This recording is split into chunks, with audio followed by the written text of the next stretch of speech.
Every era has a mistake that looks obvious in hindsight. The kind where people say, yeah, we probably shouldn't have built the entire organization around that guy. Ancient Rome had one. This is why Mark Antony was never meant to be the franchise guy.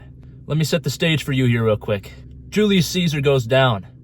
Jersey retired, statue outside the stadium brought them multiple championships. But now Rome is in full rebuild mode. Front office is staring at two options. Octavian, guy with low usage, high IQ, system first guy, but he doesn't sell jerseys. Somehow he always wins. Or you could go with Mark Antony, an all-NBA charisma, an elite athletic profile built for mixtapes. And Rome chose Mark Antony. They went upside over stability, and they went vibes over structure. A classic mistake. Now Mark Antony is nice. This is not a hate video. Mark is like if you combined playoff Harden's confidence and Kyrie Irving level unpredictability and just enough leadership to confuse people. He'll give you 40 in a big battle and then disappear in the next campaign. That is not a franchise guy. It's a terrifying second option.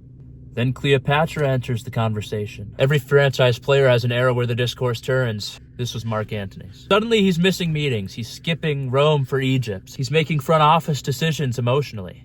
This is where fans start saying, is he even locked in? He's giving provinces to Cleopatra's kids, like a superstar, demanding roster control after one conference finals appearance. This is a KD burner account situation right in front of our eyes, folks.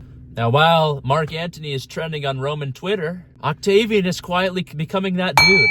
No drama, no speeches, no signature sandals, just supply chains, logistics, and winning ugly. He's Jokic. You don't notice him dominating until it's too late. Suddenly he's got MVPs and the entire empire runs through him. Then we get to Actium. This is the finals, Game 7. This is where the real franchise guys step up when they're needed. And Mark Antony sees Cleopatra leave and he runs out of battle. Leaves the fleet behind and leaves the locker room hanging. That's not leadership. That's requesting a trade mid-possession. That's quitting on your team because the vibes shifted. And after that, it's cooked. Rome moves on. Octavian rebrands the entire league. Comes Augustus and starts a dynasty. And Mark Antony simply becomes a debate topic. You see the guys on Twitter. He was talented. He just needed better structure. If things broke differently. And that's how you know. Franchise guys don't live in hypotheticals. Mark Antony was not bad. He just wasn't the guy. He was a ceiling raiser and not a foundation. Every franchise does learn this eventually. You don't build around highlights. You don't build around personal charisma.